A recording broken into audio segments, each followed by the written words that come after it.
Welcome to today's broadcast of In Conversation with Dr. Sherry Cooper. We'll be exploring the world of mortgages in Canada and why it's important to have a deep understanding of this topic. To guide us through this conversation, we're joined by Dr. Sherry Cooper. Dr. Cooper is a renowned economist, financial expert, and best-selling author with over 30 years of experience in the industry. She's also the chief economist at Dominion Lending Centres, Canada's largest mortgage company. In this episode, Dr. Cooper will provide us with valuable insights and expert analysis on the current state of the Canadian housing market, the impact of interest rates on mortgages, and the importance of working with a trusted mortgage advisor. We'll also delve into the services offered by Dominion Lending Centres and why they're an invaluable resource for anyone looking to purchase a home or invest in real estate in Canada. So whether you're a first-time homebuyer, a seasoned investor, or simply interested in the world of finance, this broadcast is sure to provide you with valuable information and insights that you won't want to miss. So sit back, relax, and join us as we dive into the fascinating world of mortgages with Dr. Sherry Cooper and your host, the president of Dominion Lending Centres, Eddy Cocciollo.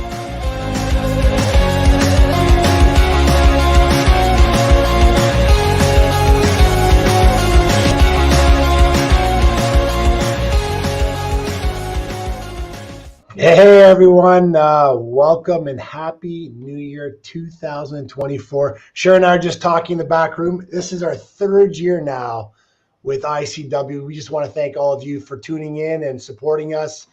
Today we want to thank FCT. Your sponsorship is so great. We love that you continue to sponsor the show. And just a reminder, if you have questions, we love questions. Lots of questions. Sherry will have some time after her presentation to answer them. Ask them as they come to your mind. We'll put them in a queue, and our new producer, Natasha, will make sure those questions come up for me to answer. Dave is no longer a producer. He was a tough negotiator. We tried to get him back, but he wanted way too much, so we replaced him with Natasha. We're thrilled to have Natasha as our new producer. As usual, we'll have Sherry finish her presentation before we ask those questions. But I want to welcome Sherry Cooper. Happy New Year, Sherry. Happy New Year, Ed. How are you? I'm not as good as you in Florida, but although pretty nice. 78 degrees Fahrenheit. 80. Just hit 80 degrees Fahrenheit. I think Fahrenheit when I'm down here. I might as well, right? When in Rome. Yeah, it's a mild day here in Toronto, but we did go through a nasty cold spell for a while there. But we're happy to see the milder the temperature. So, Sherry, no surprise, no move from the Bank of Canada. You predicted that. I think you're something like 15 of 16 predictions now in a row where you got it right. But yeah, we're seeing some language about soft landings versus recessions, 0% growth with a little bit of growth at the end of the year. Are you seeing the same thing? Actually, I think the bank is slightly optimistic, but not too optimistic. There's a lot of calls out there for, serious recession. I don't see it. The resilience in the economy has been amazing. Of course, a lot of it is due to huge population growth, which creates other problems. But we're spending in nominal terms. Consumers are spending more money. It's just we're getting less for more because of inflation. Yeah, well, there's lots of talk about rates coming down. There's all kinds of predictions from 1% to even 2.5% lower this year. But we're going to find all of that out in a minute as you go through your presentation. Again, ask your questions. When Sherry's done, we'll get to those questions. Sherry, the floor is all yours. Thank you, Eddy. So here we are back in the world of PowerPoint presentations. So I just 1 second. I just want that up on the full slide there. Natasha? Right. Yay. Thank you. Okay. you can look at my face later. We've seen that the road to 2% target inflation is a bumpy one. December's inflation number was disappointing. It was 3.4%. And more importantly, the core measures that the Bank of Canada likes to look at were very sticky and above 3.5%. But there's no question that the big issue now is that the Bank of Canada will start to ease this year. The only uncertainty is when.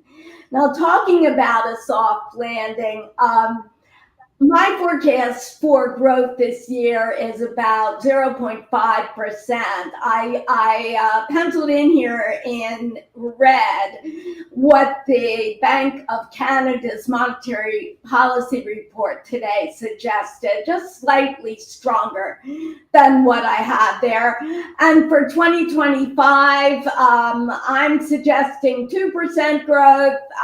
The Bank of Canada is more optimistic at 2.4%, but still good numbers. This is what I think is happening. We saw 1.3% decline in the third quarter. We're not going to get the fourth quarter data until February. I saw today, February 29th, which I guess means this is a leap year, which I hadn't realized. And then I think, again, another flat reading, something like flat in the first quarter of next year. And then with the easing in the Bank of Canada, the numbers improve as we move through 2025 and beyond. So it's certainly a soft landing if we get anything close to those numbers. Now, this chart shows you, though, that it may not feel as strong as the actual real GDP growth suggests because of the surge in population. This chart shows us the year-over-year change in real GDP per capita. So when you include those extra 2 million people that have moved into Canada in the last 2 years, you see that per capita GDP has actually declined by 2.4%. So that's a very important distinction. Also, looking at the standard of living, you see that real GDP per capita in Canada has dipped, whereas in the United States, where it's all about how are they going to destroy immigration rather than encourage it, growth has been much stronger. So in reference to the slowdown, consumers are feeling the pinch. We see that credit card delinquency rates have risen, auto loan delinquency rates have risen. You know, I just agreed to take a credit card down here in Florida, and I noticed that was, by the way, to save 20% on the purchase I made. I'm going to close that credit card very soon after I've opened it. But do you know that they're charging 32% interest? Wow. On an unpaid balance. I mean, holy cow. Talk about going into debt very easily. That's what happens when people allow their credit card balances to grow. And as a result, we've seen the insolvencies increase significantly. So the number of personal bankruptcies and insolvencies have edged upward, but it's still a relatively small percent of the overall population. Now, everyone talks about how much more interest sensitive the Canadian economy is than the US. And this is exactly the reason. This chart shows mortgage debt servicing relative to disposable income. And that's after tax income. And you can see how much higher it is in Canada than the US. And that's why I think it makes sense that the Bank of Canada cut interest rates before the Federal Reserve at this point in the cycle. So the Canadian economy in general, that blue line, is much weaker than the US economy. Our labor markets have also softened, and the Bank of Canada in their announcement today made a point of that, saying that the labor markets have tightened. What we've seen is job growth is very weak. In December, that number was virtually unchanged, the employment number. You see at 0.1, down from certainly the last 4 readings. The other thing that we saw is that the jobless rate, though, is unchanged at 5.8%. Now that's up substantially from the 4.9% we saw for the lows this cycle, which was in 2022. But think about it, right before the pandemic, the unemployment rate in Canada was 5.7%. So in fact, we're only 1 tick higher than that now, despite the enormous run-up in interest rates. This chart shows you that labor shortages have come down sharply. You see the vacancy rates, which are the job vacancy rates, that yellow line there, they're back to where they were pre-COVID. So the labor market has normalized. But what hasn't normalized is wage inflation. The latest read on wage inflation was a spike to year over year 5.4%. The Bank of Canada was very clear that they're watching these numbers very closely. But keep in mind that wage inflation is a lagging indicator, and the bank knows that. Now, what's really concerning, though, is labor productivity has been declining in Canada. So what that means is that price pressures in retail and wholesale pricing continues because costs of production are rising. You know, wages are going up, but the output per unit of labor, which is what productivity is actually decreasing. The Bank of Canada told us that they'll be looking at corporate pricing behavior, which according to the latest data is re-normalizing. So businesses are feeling the less ability to raise their prices without garnering a loss in market share. So let's look at the latest inflation data. This shows you that Canadian inflation increased a bit in December to 3.4%. The same thing happened in the US. Much of it was the result of the year-over-year base effects, so that gasoline prices were lower 1 year ago than they are today, even though gasoline prices have fallen considerably in the last 5 months. So, but digging down into some of the details, you can see that gasoline prices are down, but a year ago they were, lower. That part doesn't disturb the bank.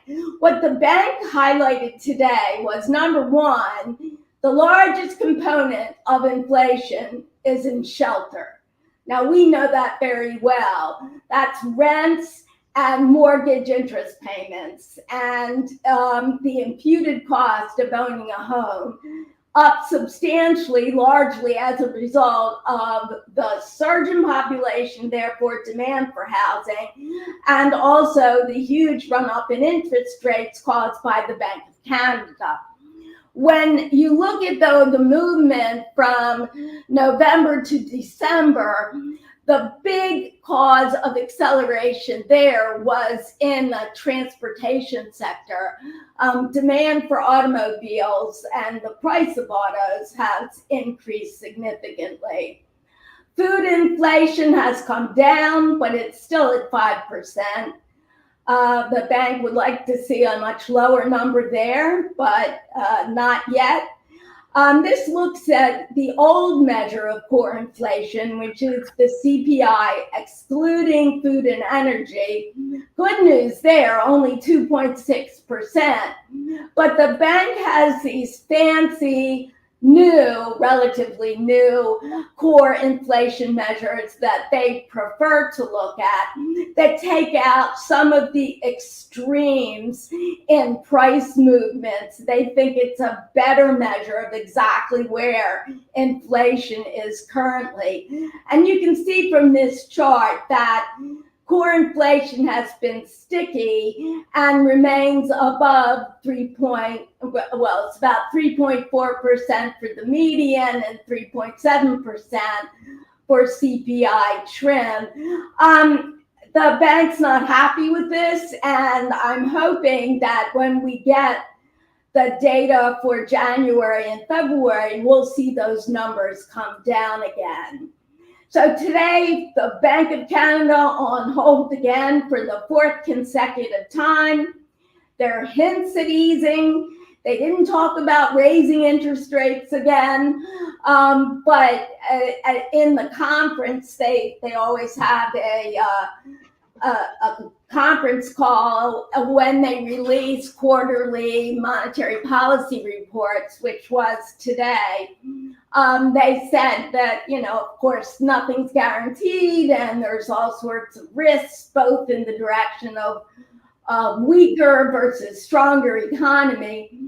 But I think really the next discussions by the Governing Council are going to be around when should we cut rates rather than whether or not they should raise rates again. You can see from this chart, it's been like many increases in interest rates. The overnight policy rate has gone from 25 basis points to 500 basis points, biggest increase in history. And that's true for every country in the world, by the way, not just Canada.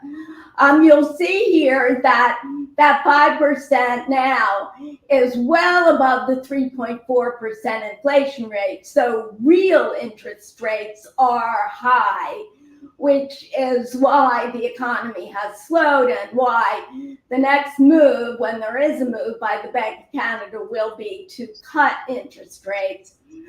This shows you the 5-year government bond yield in Canada. We saw a big decline, about 100 basis points from October down till that December inflation report. And since then, rates have ticked up about 20 to 30 basis points. Fixed mortgage rates did come down, not by as much as the bond yield, but did come down. I don't think we're likely to see much further movement at this stage.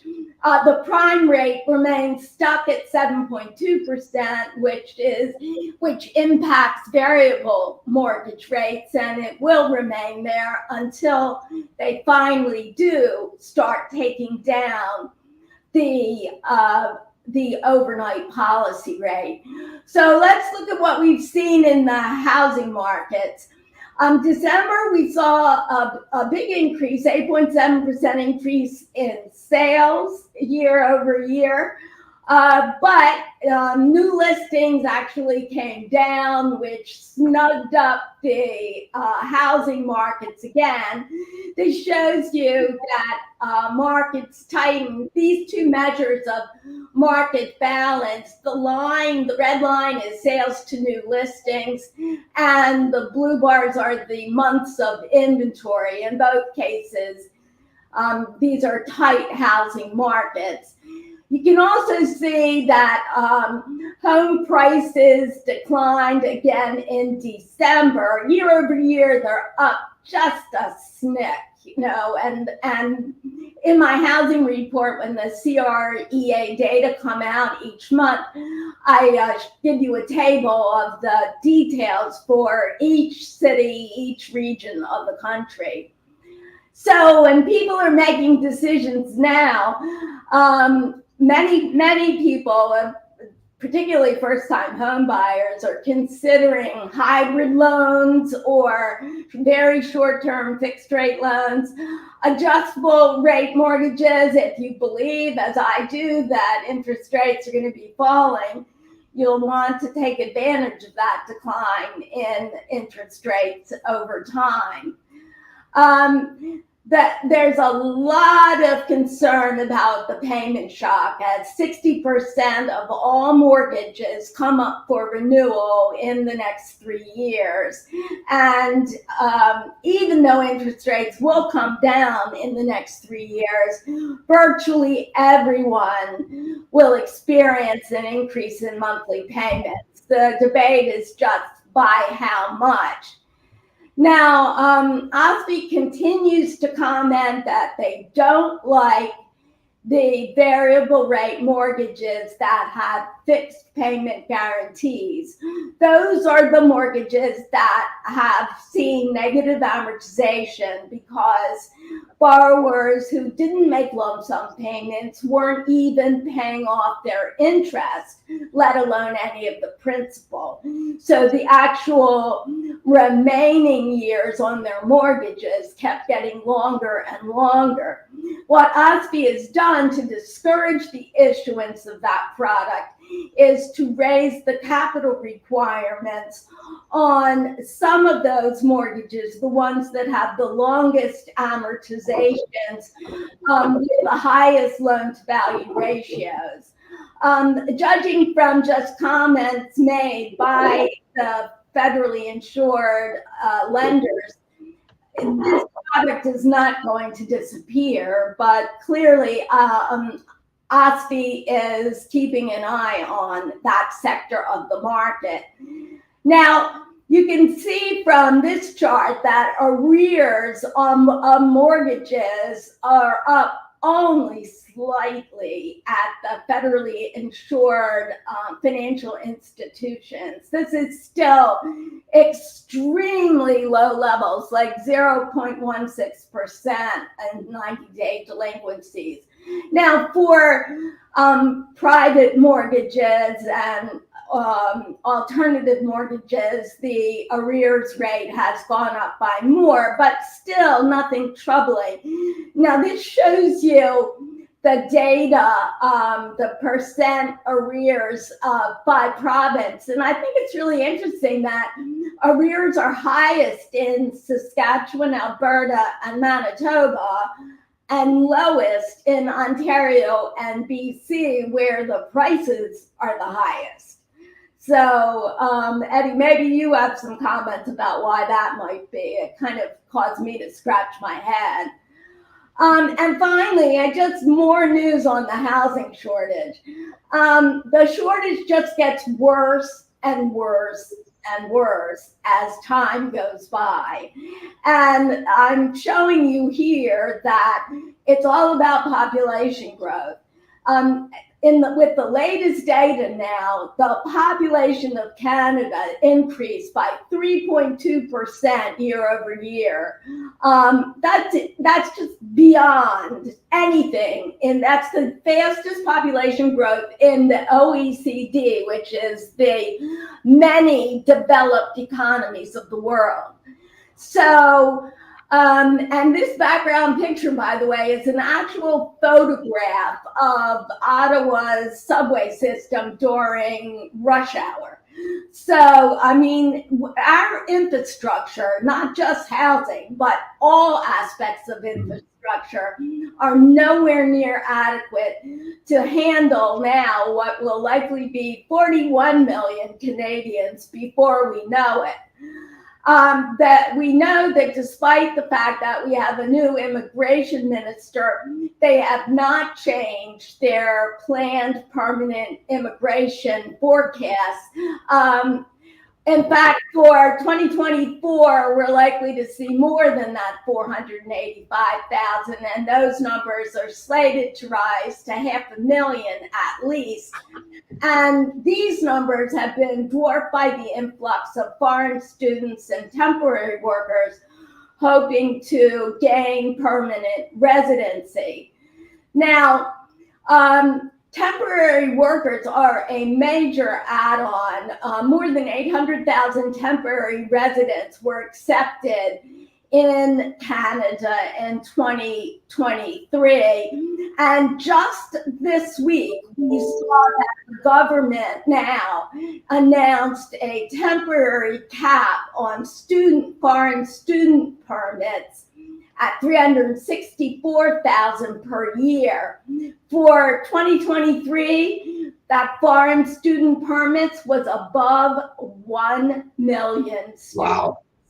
Wow. Incredible. And so they're capping it to roughly a third of that amount, but just for 2 years. So it just shows you how big a problem this all is. I thought this chart was amazing as well, which is the population growth in Toronto. It's over the moon, really. And this is just looking at people aged 15 and over. So very, very large numbers, and that therefore housing shortages both for rent and for sale. We don't have sufficient traffic patterns. We don't have sufficient transportation grid, and on and on. So what we've seen is that over the last 2 years, the number of new households created has been about almost 1 million, and housing units completed around 400,000.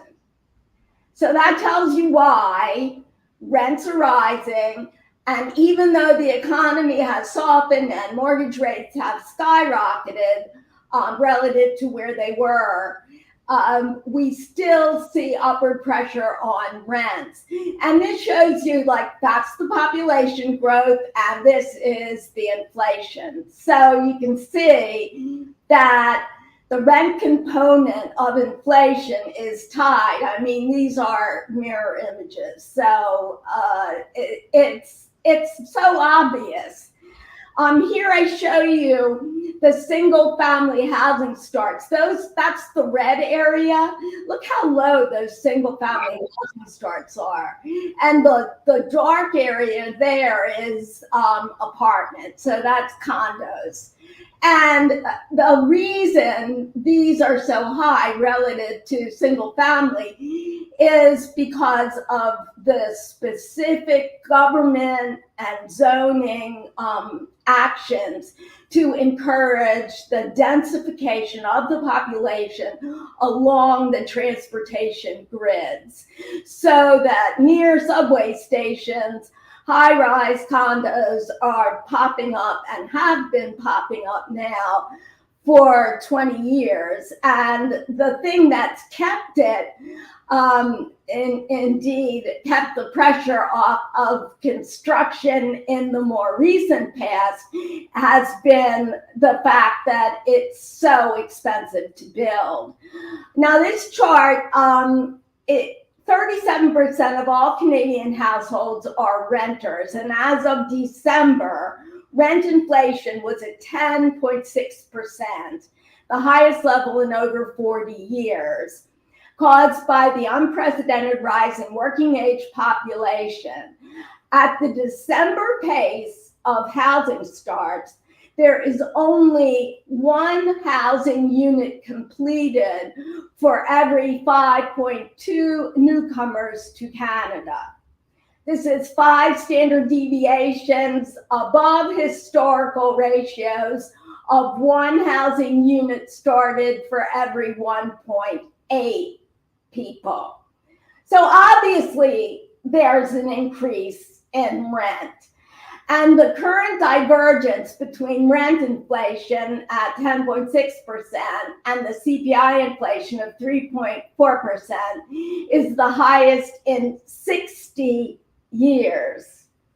So no matter what the federal budget tells us it's going to do to encourage housing, there is no possible way they're going to be able to address meaningfully this enormous deficiency in housing. This shows you the housing supply deficit, and it's hit yet another record level as completions and starts. Look at the starts numbers. Here are housing starts going all the way back in the data. Housing starts in the late 70s were at current levels. And back then, the population was about 24.7 million people. I mean, how crazy is that? It's just woefully inadequate. And here's another thing that I has really caught my eye, and that's the office sector vacancy rates. These are record high vacancy rates. Now, they vary from place to place and by type of unit. So the highest vacancy rates are in the downtown Class B sector. Downtown Class A sector, not quite as much vacancy, but still, these are very large numbers. And this chart shows you regionally. Calgary, where the housing market has been the strongest in the country, it has actually the highest vacancy rates in the country from an office vacancy perspective. You see that in places like Vancouver, and here is Toronto, the downtown core in Vancouver has higher vacancy rates than the suburbs. It's flipped in Toronto. But this begs the issue of, is it possible to convert some of the office space to residential space? I know they're working on it in Calgary, but it's a very costly proposition, and it's not a quick fix by any means, but it does suggest that people are not going back to the office full time the way some had suggested. And more than that, it's clear that thanks to the Zoom technology and StreamYard and all the others, there's less in the way of business travel as well. So something's got to give here. And of course, vacant office space translates into higher vacancy rates in retail space as well. So then finally, we've got a shortage of construction workers, and most of these will be temporary foreign workers hoping to become citizens. And these people are coming in droves, and yet it's so costly to build that a lot of projects have been sidelined. The gap between the cost of construction increase here relative to the inflation, the construction costs have increased 51% since COVID began, while the CPI is up 13%. So, and then on top of that, municipal development fees have also increased. Labor shortages and rising wages limit supply. And then, thanks to environmental concerns, we've seen a disruption in the supply of lumber. The forest fires disrupted lumber production as well as construction. So yes, they eliminated the HST on new residential rental construction, but I mean, all of these are little Band-Aids trying to, stick their fingers in the dike where we're going to see the flood coming, as we already have, in terms of rising costs for housing, period. So this just shows you construction investment continues to dwindle. And though they have capped foreign students, at least temporarily, a lot more has to go, and a lot more building has to happen if we're going to see housing demand and supply equilibrate, never mind affordable housing. So that's it for me, Eddy, from a formal remark perspective. Well, such great report, such great information, Sherry. Lots to unpack. We have a ton of questions, so I hope you're ready. Before we get to them, you asked me about BC, Ontario versus the prairies on arrears. First of all, the arrears are really low on both, obviously double in the prairies. And funny, Dustin and I not only share good looks, but obviously we share a brain, because I wrote down almost identical the answer he posted on the comments. And I think it's just, Ontario and BC have more diverse opportunities in employment, where the prairies, are fixed on oil and gas. And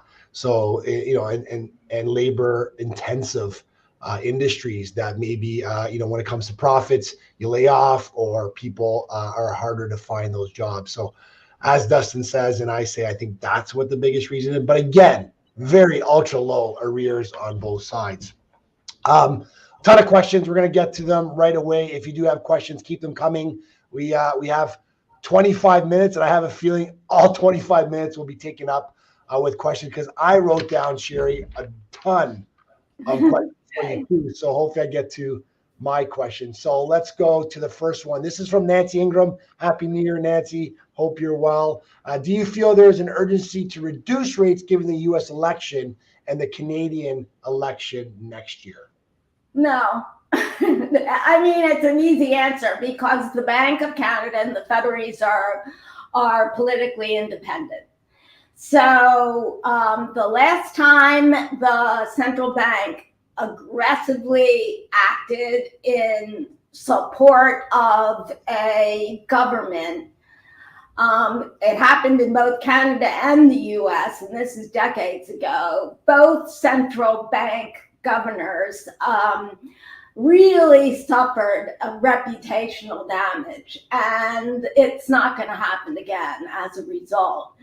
So they're going to do what they think is best with respect to achieving their 2% target inflation. And I do think that means that we'll see rate cuts. The next meeting is in March, and then there's another one in April and in June. And nobody knows for sure when they'll begin to cut rates, but I think it'll be by mid-year, I think. And so let's be bold. I think June, but if I'm wrong, it's because it'll be sooner rather than later. Okay, I think April. I'm still on the April sort of bandwagon. I do feel like, and as you saw in the announcement today, 0% growth. I think there's going to be a lot of pressures that are going to just come out, and the Bank Canada will have no choice and start lowering rates in April. But I'm just a little mortgage broker guy. I'm not the world famous economist. So listen, nobody knows, because what matters really is the next inflation report. And I do expect it to show inflation has come down. And if we do see that, that'll certainly help to accelerate the rate cuts. Yeah. Having said that, though, Eddy, I don't think they're going to, slam their foot on the accelerator. You know, I don't expect 50 basis point rate cuts. I expect more like 25 basis point rate cuts at first, and then kind of let's see. And then we'll see a series of cuts, just the way we saw a series of increases. But I'm also want to suggest that rates are not going to fall to pre-pandemic levels. Because inflation isn't going to fall to pre-pandemic levels. No. Yeah. Okay. So let's get to the next question. Jason Nugent, this must have been in and around immigration. He asked, are U.S. birth rates higher than ours? That's why we don't need. Yes, they are. Okay. They are, but it's not a huge difference, but yes, they are. And remember, the population mix is different in the U.S. and it won't be in ages 18 and younger. The U.S. population now is majority minority.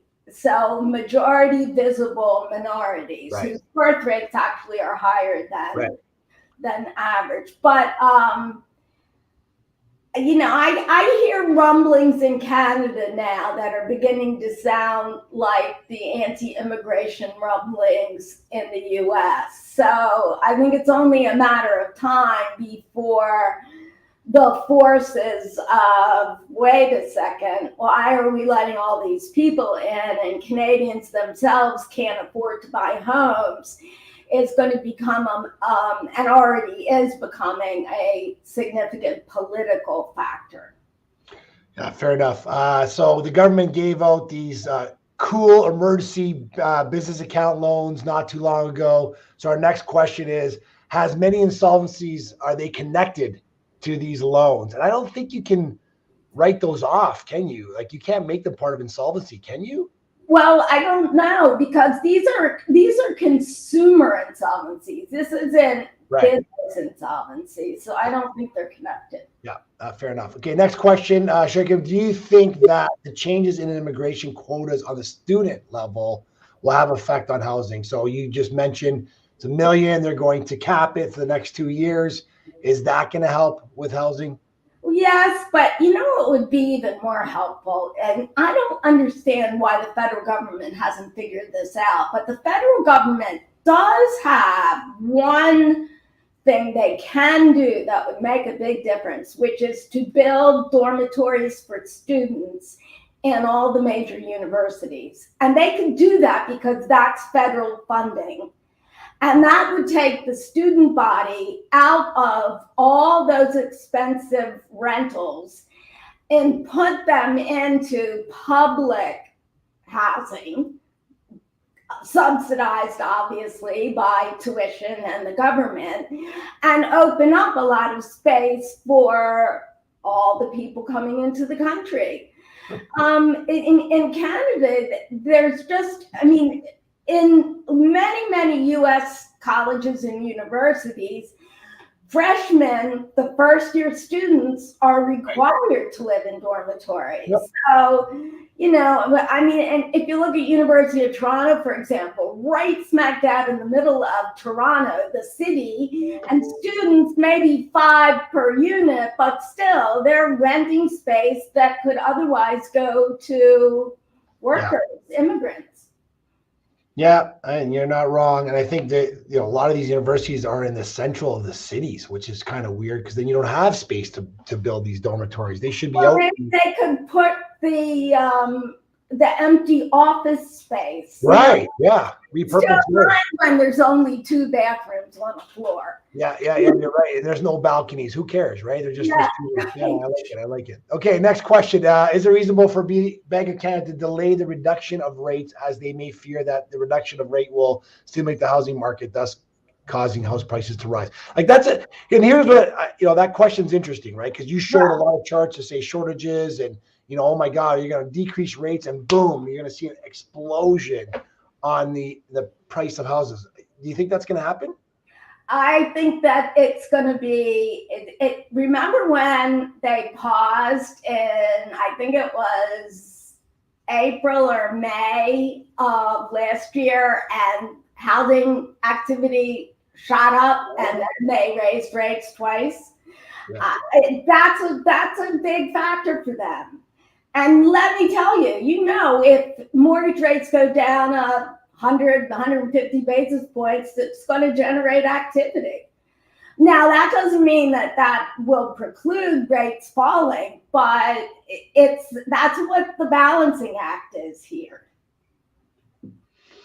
Interesting. Oh boy. I just saw Derek's comment about those rental sort of the rooming houses where there's lots of students and there's beds, and I've even seen, that's the comment there. Thanks, Derek. I even seen those shared beds, like you share a bed, like they're I know, it's like and to put, I hope, right. So interesting. Yeah.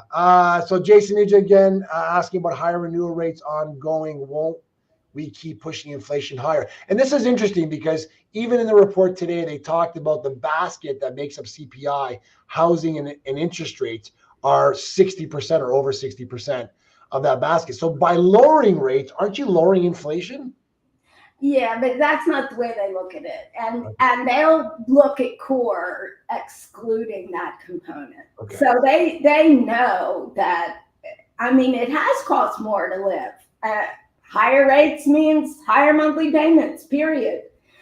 But it's, I think that the Bank of Canada and other central banks have been successful in taking the steam out of economic activity, and a lot of steam built up when rates were at 25 basis points. Yeah, that's gone, and now it's time to start easing. And they don't want to do it too quickly because of what we're talking about. But so they're going to be cautious and gradual. But there's no question that if they leave rates where they are today, we will see a recession, and it will be very costly for many people if they had to refinance, particularly if they had those fixed payment loans at current rates a year from now or 2 years from now. And I think that's why they're gonna decrease in April. I think they're very cognizant of that. They don't want this to get out of control. And it's like you said, it'll be slow, quarter at a time. Maybe they'll skip a couple months and then another quarter, but I'm still betting on April. Okay, I want to talk about U.S. and Canadian because it's really, you had that chart which showed a big difference. And there's this whole idea of 25, 30-year mortgages in the U.S., and then we have this 5-year variable rate that's, that, as you talked about, is going to take the disposable income out of Canadians' pockets that are going to go towards their mortgages, which is going to affect the economy. There's no doubt. Right. That's not going to happen in the U.S., is it? No, and in fact, those lucky folks who did buy homes during the early days of COVID, when interest rates were at really low levels, they've got 30-year fixed rate loans. And, and not only that, but mortgage interest to a certain limit of income and level is tax deductible. So are property taxes. So it's a lot cheaper to live in the U.S. There's no question. A lot cheaper. No question. Okay, let's get to our next question from Oleg. Is high rates and inflation discrepancies contribute to the decrease in living standards? What scenario will improve our living standards? Yeah, for sure. That's what I mean when I say that we're paying more for less. It costs more, and we're not getting more. And also what's happening is the per capita numbers are particularly depressed because we're getting more and more people. So to share the pie. Now, traditionally, the more workers you have, the higher productivity, the more output. But unfortunately, productivity growth in Canada has been on a long-term downtrend. So that's because people are working from home and they're staring at their phones. Get in the office and put your phone away. Productivity will go up. I think if we could just ignore email, my productivity would go up, right? So let's go to the next question. We have about 12 more minutes. Sherry, can you elaborate on the repo market, which is interesting? I mean, I don't know if there is a repo market. I'm not sure people are getting their homes repo. I'm not sure if they're talking about cars. I'm just guessing it's homes.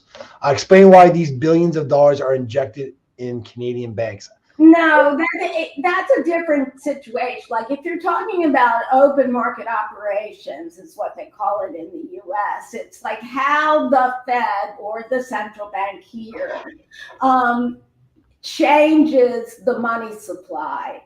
And what they're doing now is, I didn't talk about quantitative tightening because we've talked about it for so long, but in the beginning of the COVID lockdown, they were pumping money into the system by buying bonds from the open market, meaning providing cash. And that is now in reverse. They're normalizing their balance sheet, the central bank balance sheet. So they're letting the bonds roll off, which means that they're getting cash as these bonds mature, and they're selling into the market, which takes money out, which is why interest rates are going up. Okay. Let's talk about 5 years ago when houses were a little cheaper and people were making less money. Is there a concern regarding the renewal market that they can't afford rate increases? Now, keep in mind, a lot of people took 1-year rates and 2-year rates and 3-year rates. Those are coming for renewal as well. So where you're not going to see as much equity, the homes were actually more expensive than they are now. So there's that pool. The other pool that you're talking about 5 years ago, you're right. They're going to be able to absorb a little bit more of the increases because you're right. They've seen the wage increases. They have the equity. So they're going to manage it probably better. But and there's qualify at 200 basis points. Right. Yeah. Thank you. Yes, of course. We can't forget the stress tests. Thank you, Mr. and Mrs. Government, for taking care of us and making sure that we can afford our increases, of course. But yes, and the stress test on top of that. So I don't think there's a concern necessarily that arrears will rise at a substantial rate, but there will be some that will say, hey, you know what? These payments are going to be unaffordable, and hopefully they have the equity to get out without hurting them, but some might get hurt. There's no doubt. Next question about work with people. It's part of what they absolutely. Yeah. Yeah, and if you do have questions around that, if you feel like there is a bit of a pressure that you're feeling, I would say reach out to one of our mortgage specialists. Our mortgage professionals at DLC. You can reach them at dominionlending.ca, and they can at least go through your scenario, answer your questions, and give you some comfort on a strategy that they can come up with to help you. So absolutely, there is a lot of different scenarios and solutions for you. Okay, what about foreign tax restrictions over the last 12 months? Is that helping create availability? At the margin, but it's all these little initiatives, really, like the vacancy tax and all these other initiatives, have all, they're marginal things that don't really address the problem. And in some cases, it really doesn't generate a lot of money. So the problem is that we open the doors, the population is surging, and we don't have sufficient capital, meaning, all of the infrastructure necessary, let alone affordable housing and affordable transportation. And the further out you move to afford a rent or a purchase, well, then you have to pay the expense in time and money of the commute. And those trains are packed. I saw that picture. Crazy. It's a big problem. Yeah. Okay, I want to get to a couple more questions. Let's go to Monique. Monique, Happy New Year, Sherry. Hey, Monique, hope you're well. What are your thoughts about pulling back on immigration with the lack of housing we have? I mean, we can think all we want, but I think the minister has made it clear they're not pulling back. Yeah, I think that the leader of the opposition party is talking about that. So it has become a political issue, and we will see an election at, I don't know, a year from now, something like that. Okay. Let's go with one more. And I just want to talk about renewals and refinancing coming up. So we go to Amanda, and she asked, do you think there will be a universal basic income, and will that be inflationary? Funny, I read an article the other day about this basic income. What are your thoughts around that? Well, in some respects, Canada certainly is closer to that than the United States. Like, if you're poor, you would much rather be in Canada than the US. Of course, you'd much rather be in Greece than in Canada, where, see, I mean, every country has a different social safety net. And remember, we used to debate universality. In other words, rich people and poor people got the child tax credits and things. Right. And finally, in the early 90s, when we realized we had to begin to balance our budget, they eliminated universality so that all of the extra money you get if your income is low in support is clawed back as your income rises. And so for relatively low income people, they have a basic income, like guaranteed income. I'm thinking pensioners, as well as, people on unemployment insurance or disability, that's higher than in, for example, the United States, but still far lower than in countries in Europe or Scandinavia especially. So guaranteed minimum income it's a buzzword, but it's already in effect. It's just how much more of that are we going to see? I don't know. But it's costly, and it means budget deficits, which means higher interest rates. Child tax credit. Yeah, the child tax credit in my family is known as the baby bonus. It was the only way my brother, my sister, and I would get new shoes. Like, it was thanks to the government. I remember that check. Eddy, when I moved to Canada, Bill Mulholland was the CEO of the Bank of Montreal, and he had 9 children, and his family got the baby bonus. And I, with my one child, got my little itsy bitsy baby bonus. And that's how crazy it was. Yeah. Multimillionaires were getting, huge checks. Well, that's all gone. Yeah, I remember the manila envelope and seeing that little design of the brown and the gold and going, yeah, we're getting new shoes. Let's go. Rags to riches here. Ed. Right. Well, I don't know about that, but what I wanted to talk about, I'll take a few minutes before we wrap up here. Again, Sherry, just a great session. I'm just so happy we can continue this for another year. So many of you heard Sherry talk about in one of her slides that 60% of renewals are coming up in the next 3 years. And we wanted to, as DLC, we wanted to ensure that our brokers and our agents are prepared to communicate with those clients. And you do that through your database. And what we've done is we've developed a program called Gold Rush. And in conjunction with Velocity, we're able to go into your Velocity CRM and set up your campaigns to ensure that communication is flawless. You don't miss a beat. It's set it and forget it. And you get to communicate with those clients in several ways, including SMS, email, and others. And not only that, we're investing in the program, allowing you to use SMS for 12 months. We'll pick up the tab, as well as other bundle pieces that you get that cost us, money. I think it's like $69 a month. We're going to be able to do that for 3 months, including e-signatures, property valuations, and et cetera. So if you want to get on the program, I'm going to ask you to email me. That's eddy@dlc.ca. I'll be sure that you get in the queue. After the State of the Union address, Gary talked about it. We had over 450 agents sign up for the program. And it's just a great way to ensure that you are properly communicating with your database. We will do all the work for you, go in the back end, ensure it's all set up so you can just set it and forget it. So again, thank you for tuning in. We look forward to March. I think March, Sherry, probably be the same thing. No change. Other than that, thank you, FCT, for your sponsorship. We'll see you March 6th. Thanks again, everyone. Sherry, love you. Take care. Bye-bye. Take care, guys. Bye.